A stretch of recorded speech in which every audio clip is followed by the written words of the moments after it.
For joint venture आप पहले तो जॉइंट वेंचर का मीनिंग कर लेने। Joint venture is usually a temporary partnership without the use of a firms name, मतलब कि फर्म के नेम ਨੂੰ ਬਿਨਾਂ यूज़ ਕੀਤੇ ਆਪਾਂ ਟੈਂਪਰੇਰੀ ਇੱਕ ਪਾਰਟਨਰਸ਼ਿਪ ਕਰ ਲਈ। Limited to carrying out a particular business plan in which the person concern agree to contribute capital and to share profit and losses. मतलब ਇਹਦੇ ਵਿੱਚ ਕੀ ਕਰ ਰਹੇ ਹੈਗੇ, ਦੋ ਬੰਦੇ ਜਾਂ ਤਿੰਨ ਬੰਦੇ, मतलब कि है ना, घट्टो घट्ट दो बंदे मिल के एक की कर रहे हैं, बिजनेस कर रहे, एक उन्होंने कह लो सेम कॉमन ऑब्जैक्टिव होगा, है ना। तो फर्म के नाम को बिना यूज़ करके पर्टिकुलर बिजनेस, मतलब एक प्रोजैक्ट लगा लो, सो प्रोजैक्ट कर रही है दोनों बंदे रल के। हम ये पार्टीज जी जॉइंट वेंचर दियाँ उन्होंने असीं को वेंचर कहने, तो उन्होंने लैबिलिटी कितों तक होगी जिन्नी वो कैपिटल वगैरह कॉन्ट्रीब्यूट कर रहे या जिस कह लो प्रॉफिट शेयरिंग रेशियो के है। जिमें कि example X and Y decided to contribute 1 lakh each and to invest the same in the purpose purchase and sale of a beat. उन्होंने काम की है कि वो परचेज से सेल करने बीट की, and they purchase beat costing 1,80,000 incurred 20,000 as expenses. तो टोटल मतलब जोड़ा बीट उन्होंने किन्ने का बेचता 3 लाख का। तो हम ये टोटल कॉस्ट कितनी पई सी 2 लाख 1,80,000 का वैसे परचेज किया, 20,000 खर्चे हो गए, टोटल 2 लाख का पिया, तो उन्होंने 3 लाख का बेचता, 1 लाख का प्रॉफिट हो गया। तो हम ये किस रेशो के बन देंगे जी उन्होंने गल की सी। इतने गल नहीं की तो मान लो इक्वली कर रहे देंगे, ठीक है। तो हरेक को कितना मिल जूगा, 50,000 उन्होंने मिल जूगा। Areas of business where joint venture form of business can be adopted. joint consignment of goods, special shares, underwriting of shares, construction of a building, distribution of goods, sale and purchase of a properties। मतलब कि consignment भी कर सकते goods की, consignment वाला chapter अगे करा, ठीक है। मतलब कि गुड्स एक दूजे को सेंड करने, ठीक है, कमीशन बेस वो थोड़ा कह सकते हैं। स्पैशल शेयर्स आ जाएंगे या अंडर राइटिंग करनी शेयर्स, मतलब किसी भी ढंग नाल दोनों एक काम कर सकते हैं रल के, ठीक है। बिल्डिंग कंसैप्ट करना आप बिल्डिंग बनानी है, दो बंदे कहते चलो मैं इन्ने पैसे ला दूँ, मैं इन्ने पैसे ला दूँ, आप बिल्डिंग बना लेने रल के, ये प्रॉफिट लॉस कट्ठे बन लिया करेंगे, ठीक है। जहाँ गुड्स डिस्ट्रीब्यूट करना जिम्मे बीट की गल होगी, ठीक है। तो परचेज प्रॉपर्टी करनी, सेल करनी होगी। करैक्टरिस्टिक्स की है, ये एग्रीमेंट है दो तो ज़्यादा परसन के टैंपरेरी आ, जो काम खत्म हो गया थोड़ा पर्टिकुलर वेंचर खत्म हो गया, ये भी खत्म हो जू, ये स्पैसीफिक वेंचर से रिलेटेड होंगी है, तो इस करके ये पर्टिकुलर पार्टनरशिप कह सकते हैं। तो ये फॉर्म के नाम को यूज़ किए बिना आप करते हैं, ठीक है। जिमें ए वी लिमिटेड आप कहते सी ए वी पार्टनरशिप, हम ये नाम असी यूज़ नहीं करा।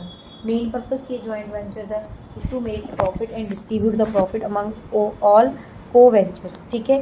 ये प्रॉफिट बनाना, तो जिन्ने भी ये को वेंचर्स मतलब जोड़े परसनस पार्टनर हो गए, पार्टनर्स में इतने को वेंचर कहते हैं, है ना।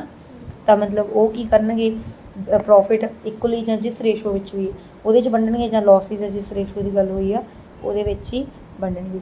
Venture may do any type of business of their own during the course of the venture. Venture की कर सकते किसी भी तरीके का बिजनेस कर सकते जिन्ना टाइम उन्होंने कोर्स बिजनेस का वेंचर का चल रहा है। रिकॉर्डिंग जॉइंट वेंचर ट्रांजैक्शन ये हम आपने की करना गा, जॉइंट वेंचर ट्रांजैक्शन को किमें रिकॉर्ड करना गा। It is necessary to maintain proper accounts of all transaction of joint venture so that correct profit और loss on joint venture may be ascertain, आप कैलकुलेट कर सकिए कि प्रॉफिट या कि लॉस मैनू आ रहा है जॉइंट वेंचर के विचों। तो ये मैथड पहला की है, when one of co venture is appointed to manage the joint venture, ठीक है।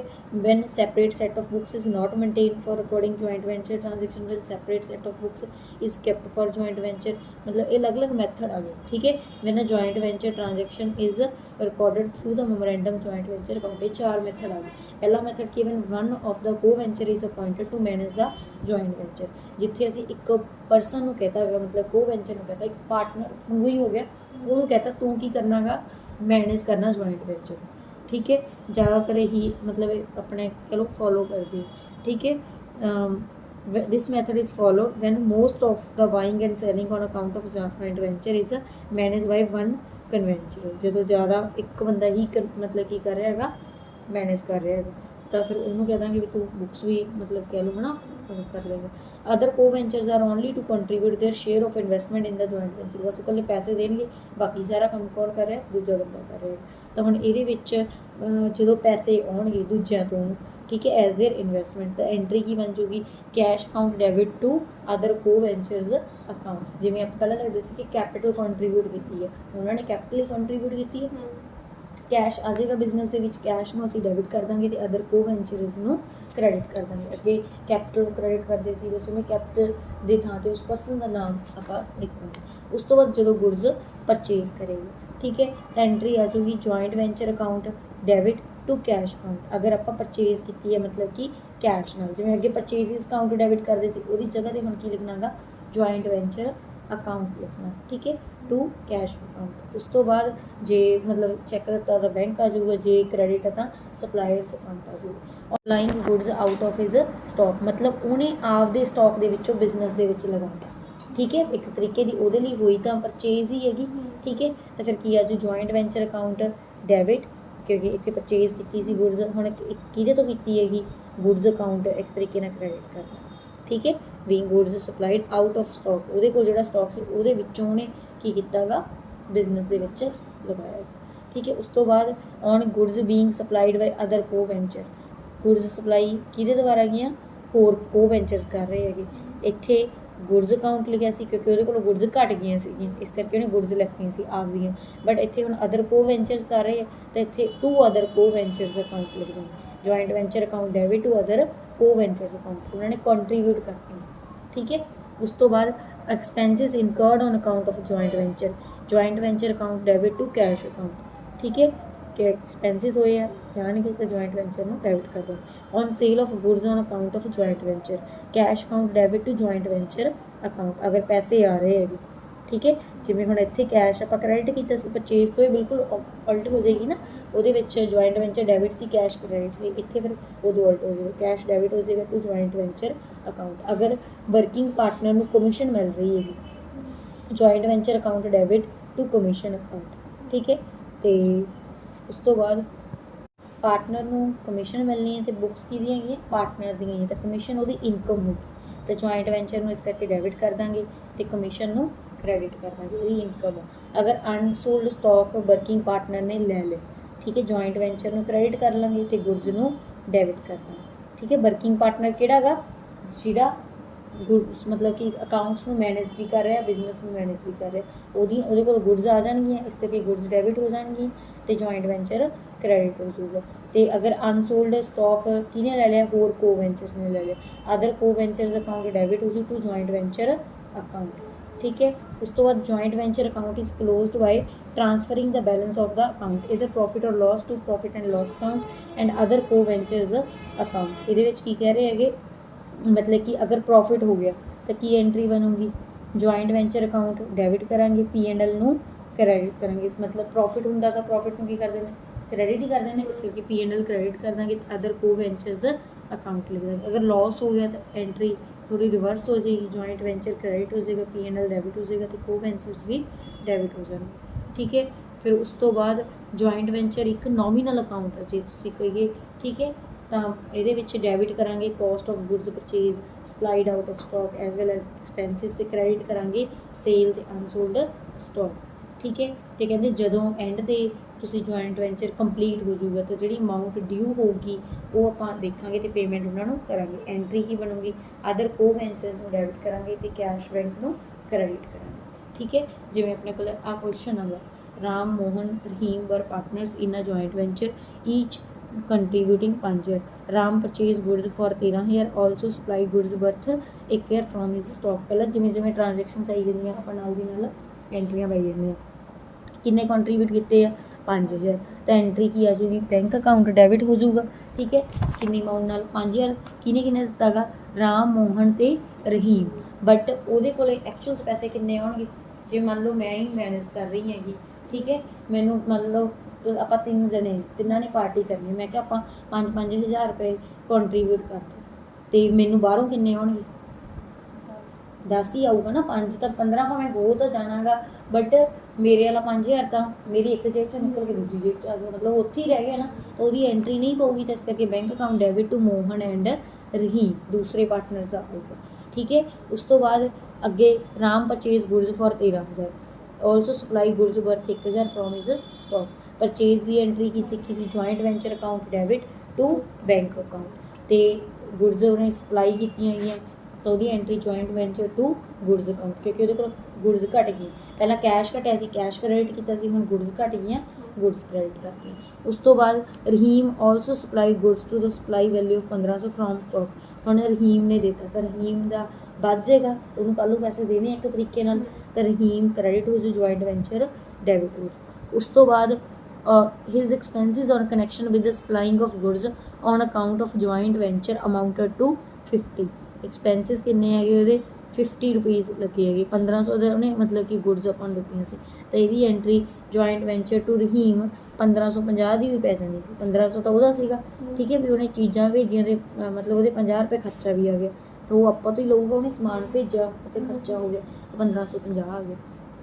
ਰਾਮ ਪੇ 250 for expenses in connection with the joint venture, ਉਹਦੇ ਕੋਲ 250 ਰੁਪਏ ਚਲਾ ਗਿਆ, ਜੁਆਇੰਟ ਵੈਂਚਰ ਟੂ ਬੈਂਕ ਆ ਜਾਊਗਾ, ਠੀਕ ਹੈ। ਫਿਰ ਅੱਗੇ Ram sold goods on behalf of joint venture and realise 20,800 20,800 ਰੁਪਏ ਆਪਾਂ ਨੂੰ ਕੀ ਹੋਇਆਗਾ ਮਿਲਿਆ ਗਾ, ਬੈਂਕ ਅਕਾਊਂਟ ਕੀ ਹੋ ਜਾਊਗਾ ਡੈਬਿਟ, ਜੁਆਇੰਟ ਵੈਂਚਰ ਕ੍ਰੈਡਿਟ, ਠੀਕ ਹੈ। ਬਸ ਮੇਨ ਇਹ ਹੈ ਵੀ ਕੀ ਆ ਰਿਹਾ ਉਸ ਹਿਸਾਬ ਨਾਲ ਹੀ ਦੇਖਣਾ, ਪੈਸੇ ਆਈ ਜਾਂਦੇ ਡੈਬਿਟ ਕਰੀ ਚਲੋ, ਪੈਸੇ ਜਾਂਦੇ ਆ ਤਾਂ ਕ੍ਰੈਡਿਟ ਕਰੀ ਚਲੋ। ਅਗਰ ਪਾਰਟਨਰ ਦੇ ਕੱਲ੍ਹ ਨੂੰ ਪੈਸੇ ਦੇਣੇ ਆ ਤਾਂ ਉਹਨੂੰ ਕ੍ਰੈਡਿਟ ਕਰ ਦਿਓ, ਪਾਰਟਨਰ ਤੋਂ ਕੱਲ੍ਹ ਨੂੰ ਲੈਣੇ ਆ ਤਾਂ ਉਹਨੂੰ ਡੈਬਿਟ ਕਰ ਦਿਓ।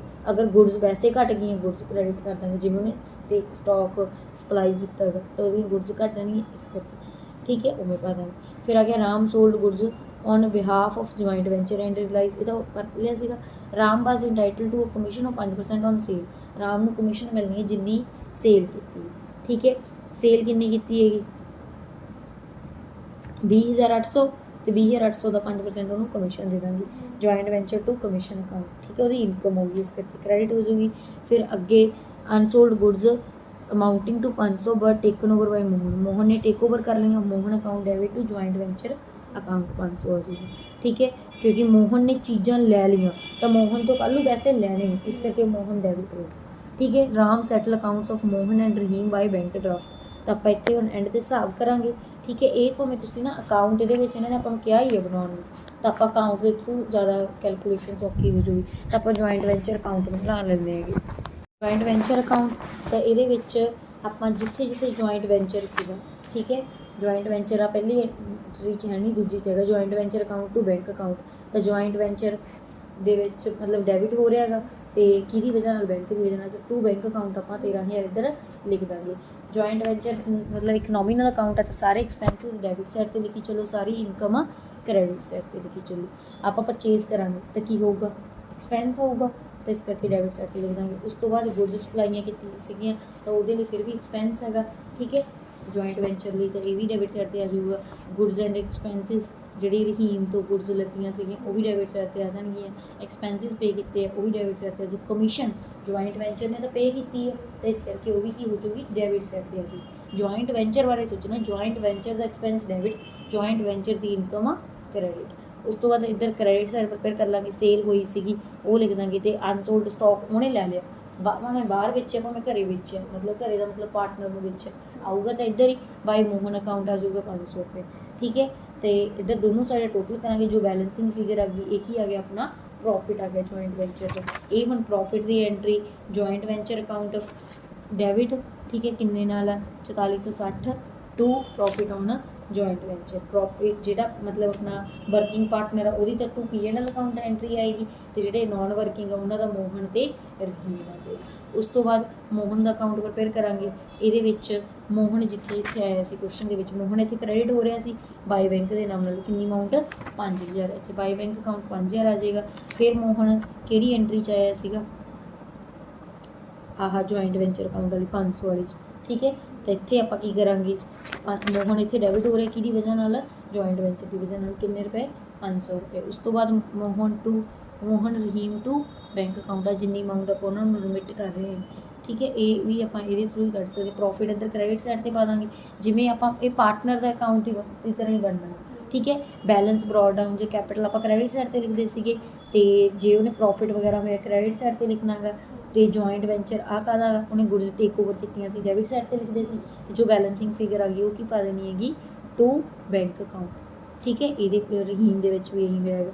ਆਹ ਜੁਆਇੰਟ ਵੈਂਚਰ ਇੱਕ ਇਹਨੇ 1550 ਦਾ ਸਮਾਨ ਫਰਮ ਨੂੰ ਦਿੱਤਾ, ਤਾਂ ਇਸ ਕਰਕੇ ਇੱਥੇ ਕੀ ਹੋ ਜਾਊਗਾ ਕ੍ਰੈਡਿਟ ਪਾਸੇ ਪਾਵਾਂਗੇ, ਤੇ ਜੋ ਮਤਲਬ ਕਿ ਬਾਈ ਬੈਂਕ ਅਕਾਊਂਟ ਇਹਦੀ ਕੈਪੀਟਲ ਸੀਗੀ ਉਹ ਪਾ ਦਾਂਗੇ। ਫਿਰ ਜੁਆਇੰਟ ਵੈਂਚਰ ਅਕਾਊਂਟ 1550 ਕਾਹਦੇ ਹੈਗੇ ਉਹਨੇ ਗੁੱਡਸ ਸਪਲਾਈ ਕੀਤੀਆਂ ਸੀ ਉਹ। ਉਸ ਤੋਂ ਬਾਅਦ ਜੁਆਇੰਟ ਵੈਂਚਰ ਅਕਾਊਂਟ ਪ੍ਰੋਫਿਟ ਪਾਉਣਾ ਹੀ ਸੀਗਾ, ਤੇ ਜੋ ਬੈਲੈਂਸਿੰਗ ਫਿਗਰ ਆ ਗਈ ਟੂ ਬੈਂਕ ਅਕਾਊਂਟ ਦੇ ਨਾਮ ਨਾਲ ਆ ਜੂਗੀ। ਇਹਦੀ ਐਂਟਰੀ ਇੱਥੇ ਪਾ ਦਾਂਗੇ Mohan account debit, Rahim account debit, to bank account.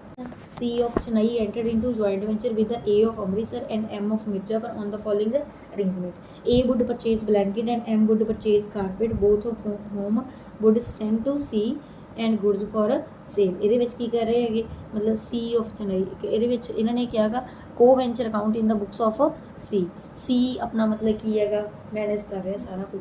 ਤਾਂ ਆਪਾਂ ਕੀ ਕਰਾਂਗੇ, ਜੁਆਇੰਟ ਵੈਂਚਰ ਅਕਾਊਂਟ ਪ੍ਰਪੇਅਰ ਕਰ ਲਾਂਗੇ। ਇਹਦੇ ਵਿੱਚ ਨੋਮੀਨਲ ਅਕਾਊਂਟ ਕਰਕੇ ਐਕਸਪੈਂਸਿਸ ਡੈਬਿਟ ਸਾਈਡ 'ਤੇ ਲਿਖੀ ਜਾਂਦੇ ਆ ਤੇ ਇਨਕਮ ਕ੍ਰੈਡਿਟ ਸਾਈਡ 'ਤੇ ਲਿਖੀ ਜਾਂਦੇ। ਤਾਂ ਆਪਾਂ ਐਕਸਪੈਂਸ A ਨੇ ਪਰਚੇਜ਼ ਕੀਤੀਆਂ ਬਲੈਂਕਟ ਤੇ M ਨੇ ਪਰਚੇਜ਼ ਕੀਤੇ ਆ carpet. Home would send to C goods for sale. Blanket ਦੀ ਅਮਾਊਂਟ ਕਿੰਨੀ ਲਿਖੀ ਹੋਈ ਆ, ਇੱਥੇ ਲਿਖੀ ਹੋਈ ਹੈਗੀ, ਹਾਂ C ਸੋਲਡ ਤਾਂ ਸੇਲ ਦੀ ਇੱਥੇ ਆ। C profit would be shared equally between the parties. A purchase 500 blanket, ਠੀਕ ਹੈ। C ਵਾਲੇ ਕਾਲਮ 'ਚ ਲਿਖੀ ਹੋਈ ਇਹਨੇ ਕਿੰਨੇ ਪਰਚੇਜ਼ ਕੀਤੇ 500 ਬਲੈਂਕਟ, 50 ਈਚ। ਤਾਂ 500 ਨੂੰ 50 ਨਾ ਕੀਤਾ ਕਿੰਨਾ ਆ ਜਾਊਗਾ 25000। A ਟੂ A's ਅਕਾਊਂਟ ਲਿਖ ਦਾਂਗੇ ਡੈਬਿਟ ਸਾਈਡ 'ਤੇ, ਠੀਕ ਹੈ। ਜੇ ਪਰਚੇਜ਼ ਵੈਸੇ ਕਿਸੇ ਬਾਹਰੋਂ ਕੀਤੇ ਹੁੰਦੇ ਤੂੰ ਕੈਸ਼ ਕਾਊਂਟ ਆ ਜਾਣਾ ਸੀ, ਪਾਰਟਨਰ ਦਾ ਨਾਮ ਡੈਬਿਟ ਸਾਈਡ 'ਤੇ ਲਿਖ ਦਾਂਗੇ, ਠੀਕ ਹੈ। ਉਸ ਤੋਂ ਬਾਅਦ ਇੱਥੇ ਸਪੈਂਡ 600 ਫॉर ਫਰਾਈਟ, ਇਹ ਵੀ ਟੂ A's ਅਕਾਊਂਟ, ਕਿਉਂਕਿ ਆਪਦੀ ਜੇਬ 'ਚ ਥੋੜੀ ਕਰੂਗਾ, ਅਸੀਂ ਉਹਨੂੰ ਕੱਲ੍ਹ ਨੂੰ ਪੇ ਕਰਨੇ ਟੂ A ਫਰਾਈਟ 'ਤੇ। ਉਸ ਤੋਂ ਬਾਅਦ M ਨੇ ਪਰਚੇਜ਼ ਕੀਤੇ 100 ਕਾਰਪੇਟਸ ਐਟ 350 ਈਚ। 100 ਨੂੰ 350 ਨਾਲ ਮਲਟੀਪਲਾਈ ਕਰਕੇ ਟੂ M's ਅਕਾਊਂਟ ਆ ਜਾਊਗਾ, ਉਹਨੇ ਇੰਨੇ ਕਾਰਪੇਟ ਪਰਚੇਜ਼ ਕੀਤੇ। 800 ਰੁਪਏ ਉਹਨੇ ਫਰਾਈਟ ਦਿੱਤਾ, ਟੂ M ਫਰਾਈਟ ਆ ਜਾਏਗਾ। ਉਸ ਤੋਂ ਬਾਅਦ ਲਿਖਿਆ ਹੋਵੇਗਾ C would sell the goods at best possible price and would send the remittance to A and M in accordance with their respective dues। ਜਿੰਨਾ ਵੀ ਬਣੂਗਾ ਉਹ ਉਦੋਂ ਦੇ ਦੇਗਾ, ਠੀਕ ਹੈ। ਆਪਾਂ ਨੇ ਫਿਰ ਕੀ ਕਰਨਾ ਇਹਦੇ ਵਿੱਚ, C ਨੇ ਸਾਰੇ ਬਲੈਂਕਟ ਵੇਚਤੇ, ਕਾਰਪੇਟਸ ਕਿੰਨੇ ਦੇ 75000 ਦੇ, ਤੇ ਉਹਦੇ ਐਕਸਪੈਂਸਿਸ ਕਿੰਨੇ 1600। ਐਕਸਪੈਂਸਿਸ ਡੈਬਿਟ ਸਾਈਡ 'ਤੇ ਲਿਖ ਦਾਂਗੇ ਟੂ ਬੈਂਕ ਅਕਾਊਂਟ ਦੇ ਨਾਮ ਨਾਲ, ਤੇ 75000 ਦੀ ਸੇਲ ਹੋਈ ਹੈ ਬਾਈ ਬੈਂਕ ਅਕਾਊਂਟ, ਇੱਧਰ ਕ੍ਰੈਡਿਟ ਸਾਈਡ 'ਤੇ ਲਿਖ ਦਾਂਗੇ। ਦੋਨੋਂ ਸਾਈਡ ਟੋਟਲ ਕਰਾਂਗੇ, ਜੋ ਬੈਲੈਂਸਿੰਗ ਫਿਗਰ ਆ ਜਾਏਗੀ ਕੀ ਆ ਜਾਏਗਾ ਪ੍ਰੋਫਿਟ ਆ ਜਾਏਗਾ। ਫਿਰ ਕੋ ਵੈਂਚਰ ਅਕਾਊਂਟ ਪ੍ਰਪੇਅਰ ਕਰਾਂਗੇ। ਇਹਦੇ ਵਿੱਚ ਜੇ ਕੋਈ ਕੈਪੀਟਲ ਹੁੰਦੀ ਬਾਈ ਬੈਂਕ ਵਗੈਰਾ ਲਿਖ ਦੇਣਾ ਸੀ, ਕੈਪੀਟਲ ਇਹਨਾਂ ਨੇ ਕੰਟਰੀਬਿਊਟ ਨਹੀਂ ਕੀਤੀ, ਉਹਨਾਂ ਨੇ ਸਮਾਨ ਪਰਚੇਜ਼ ਕਰਕੇ ਦਿੱਤਾ, ਤਾਂ ਬਾਈ ਜੁਆਇੰਟ ਵੈਂਚਰ ਅਕਾਊਂਟ ਲਿਖ ਦਾਂਗੇ। ਜਿਹੜੀ ਪਰਚੇਜ਼ਿਸ A ਦੀ ਸੀਗੀ ਤੇ M ਦੀ ਸੀ ਕਿ ਉਹ ਲਿਖ ਦਾਂਗੇ। ਫਿਰ ਜਿਹੜੀ ਫਰਾਈਟ ਵਗੈਰਾ ਉਹਨਾਂ ਨੇ ਪੇ ਕੀਤਾ ਬਾਈ ਜੁਆਇੰਟ ਵੈਂਚਰ ਦੇ ਨਾਮ ਨਾਲ, ਉਹ A ਦੇ ਵਿੱਚ ਲਿਖ ਦਾਂਗੇ, M ਦੀ M ਵਿੱਚ ਲਿਖ ਦਾਂਗੇ। ਪ੍ਰੋਫਿਟ ਆ A ਦਾ A ਵਿੱਚ, M ਦਾ M ਦੇ ਵਿੱਚ। ਉਸ ਤੋਂ ਬਾਅਦ ਟੂ ਬੈਂਕ ਅਕਾਊਂਟ ਜਿਹੜੀ ਆਪਣੀ ਮਤਲਬ ਕਿ ਦੋਨੋਂ ਸਾਈਡ ਟੋਟਲ ਕਰਨ ਤੋਂ ਬਾਅਦ ਜੋ ਬੈਲੈਂਸਿੰਗ ਫਿਗਰ ਆਈ ਹੈਗੀ ਟੂ ਬੈਂਕ ਅਕਾਊਂਟ ਆ ਜਾਏਗੀ। ਇਹਦੇ ਵਿੱਚ ਅਗਰ ਬੈਂਕ ਅਕਾਊਂਟ ਵੀ ਪ੍ਰਪੇਅਰ ਕਰਨਾ ਗਾ ਬਣ ਜਾਏਗਾ, ਠੀਕ ਹੈ।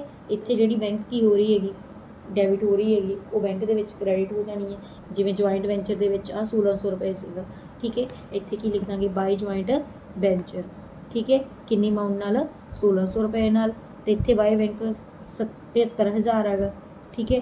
ਟੂ ਕੀ ਲਿਖ ਦਾਂਗੇ ਜੁਆਇੰਟ ਵੈਂਚਰ, ਠੀਕ ਹੈ। ਇੱਥੇ ਵੀ ਜੁਆਇੰਟ ਵੈਂਚਰ, ਹੋਰ ਪੈਸੇ ਕਿੱਥੇ ਹੈਗੇ ਕੋ ਵੈਂਚਰਸ ਅਕਾਊਂਟ ਦੇ ਵਿੱਚ ਟੂ ਬੈਂਕ ਹੈ, ਠੀਕ ਹੈ। ਬਾਈ ਕੋ ਵੈਂਚਰਸ ਮਤਲਬ A M 29600 39800, ਠੀਕ ਹੈ। ਟੋਟਲ ਕਰਕੇ ਇੱਥੇ ਲਿਖ ਦਾਂਗੇ। ਜਿਹੜਾ ਆਪਣਾ ਵਰਕਿੰਗ ਪਾਰਟਨਰ ਆ ਉਹਦਾ ਪ੍ਰੋਫਿਟ ਵਿੱਚ ਲਿਖ ਦਾਂਗੇ, ਠੀਕ ਹੈ। ਕਿਉਂਕਿ ਬਾਕੀ ਸਾਰੀਆਂ ਚੀਜ਼ਾਂ ਤਾਂ ਉਹਦੇ ਕੋਲ ਉੱਥੇ ਹੀ ਹੋ ਗਈਆਂ, ਬਟ ਜਿਹੜਾ ਪ੍ਰੋਫਿਟ ਉਹ ਤੋਂ ਬਾਹਰੋਂ ਆਇਆ ਹੈਗਾ ਤਾਂ ਕੈਸ਼ 'ਚ ਹੀ ਆਇਆ, ਇਸ ਕਰਕੇ ਉਹ ਪ੍ਰੋਫਿਟ ਐਡ ਕਰ ਦਾਂਗੇ। ਦੋਨੋਂ ਸਾਈਡ ਟੋਟਲ ਕਰਾਂਗੇ, ਟੋਟਲ ਮੈਚ ਹੋ ਜਾਏਗਾ।